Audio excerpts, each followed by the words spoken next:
Welcome to Accessible Art History, the podcast, the best place for art history lovers or anyone that is curious. My name is Annalisa, and I'm here to share an incredible work with you. Just a quick reminder before we get started. All sources and images will be posted on the Accessible Art History blog. You can find the link in the episode description as well as on our Instagram at accessible.art.history. Now that we have that out of the way, let's get started. For today's episode, we are going to be discussing one of the most famous pieces of prehistoric art, the Venus of Willendorf. She is a small sculpture of a female from the Upper Paleolithic era. However, her size and simplicity are deceiving. In fact, this piece can tell us a lot about the prehistoric people that created her.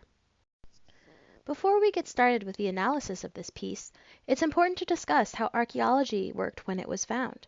The Venus of Willendorf was discovered on August 7, 1908. At the time, archaeology was in its infancy. Of course, people throughout history had been interested in eras before their own, but it wasn't until the 19th century that it really began to shape into a scholarly pursuit. This was, in part, driven by a sense of national pride. Industrialization and expansion allowed for wealthy citizens to finance and participate in digs around the world. They would bring home their finds to fill their national museums with, therefore creating a new center of learning that a country could be proud of. During one such dig is when a workman named either Johann or Josef Wehrmann uncovered the Venus of Wellendorf. Willendorf is a small village near where the dig site was situated in Austria. He was under the supervision of two famous archaeologists, Josef Sambathi and Hugo Obermeier. I apologize if I mispronounce any names. I did my best using pronunciation guides. They both contributed to the study of early humans and the way they lived. Sambathi was an archaeologist whose main goal was discovering prehistoric sites around the Austro-Hungarian Empire, his homeland. His career was quite successful, and he discovered many artifacts.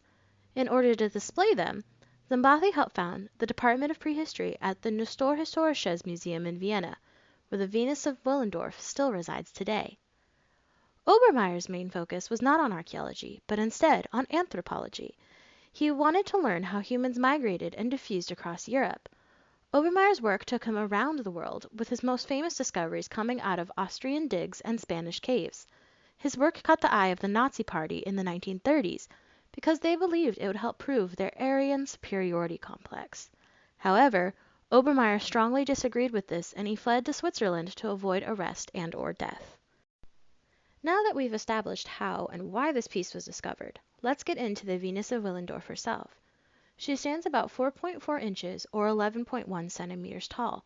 She is carved of Oolithic limestone. This is a type of limestone that is made of small egg-shaped orbs and tinted with red ochre pigment.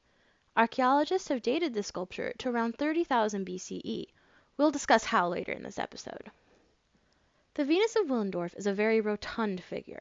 Her hips and breast are round and full, the most prominent of her features.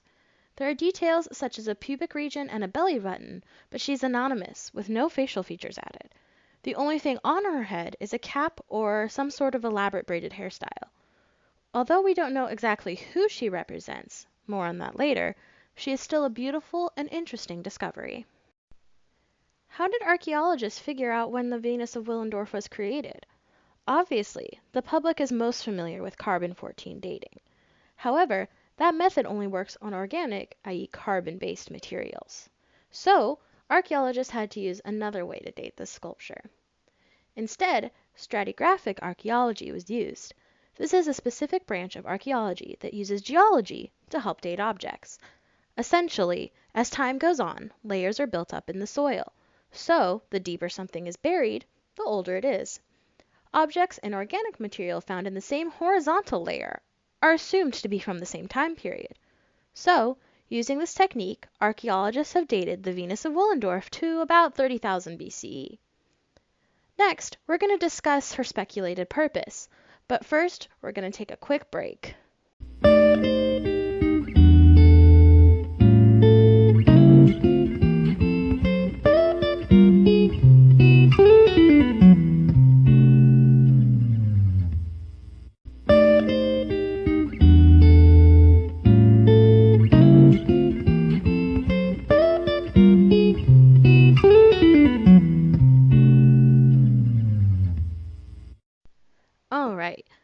let's get back into a deeper discussion on the Venus of Willendorf.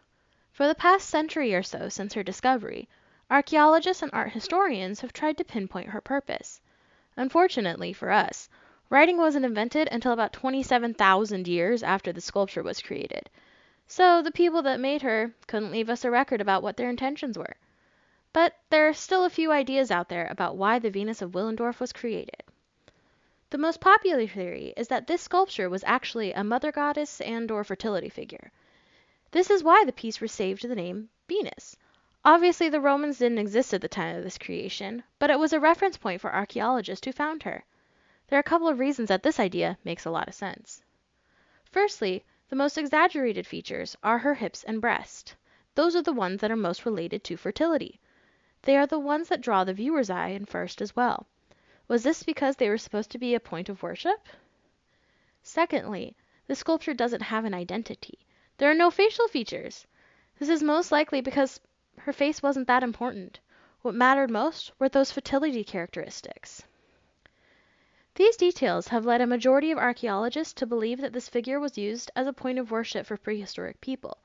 It was most likely used to ask for fertility and/or safe childbirth. This piece is an indication of some form of pagan religion, but true specifics aren't known.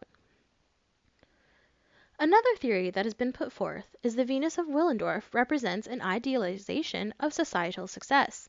Her plump, rotund figure represents a large amount of food availability. This body type would have been achieved only if there was a surplus of food. So, perhaps she was a way for the prehistoric people to represent their goals and dreams. Regardless of her true meaning, the Venus of Willendorf was clearly important to whoever created her. As mentioned before, oolithic limestone, the material she is carved from, is not native to the discovery site. This, combined with her small size, indicates that she was a portable piece and important enough to take from place to place. The final part of our discussion is about the difference between artifact and art. Today, viewers look at this piece and would probably classify it as art. But for prehistoric people, there's no such thing as art for art's sake. Each object had a purpose. They weren't created just to be beautiful. Carving stone expended precious calories, so they wouldn't risk starvation unless it was for a very good reason, such as a religious piece. But over the millennia, the Venus of Willendorf has become an object of beauty for viewers, transforming it from simple artifact to beautiful art. The Venus of Willendorf is an exceptional piece of prehistoric sculpture. Although there are no written records to decipher her meaning, archaeologists are able to catch a glimpse into the world as it was in 30,000 BCE. Keep an eye and an ear out for our next episode on the Lascaux Caves.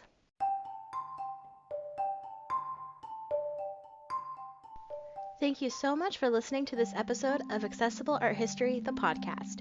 Make sure you follow us on Instagram at accessible.art.history for updates and keep an eye out for our next episode.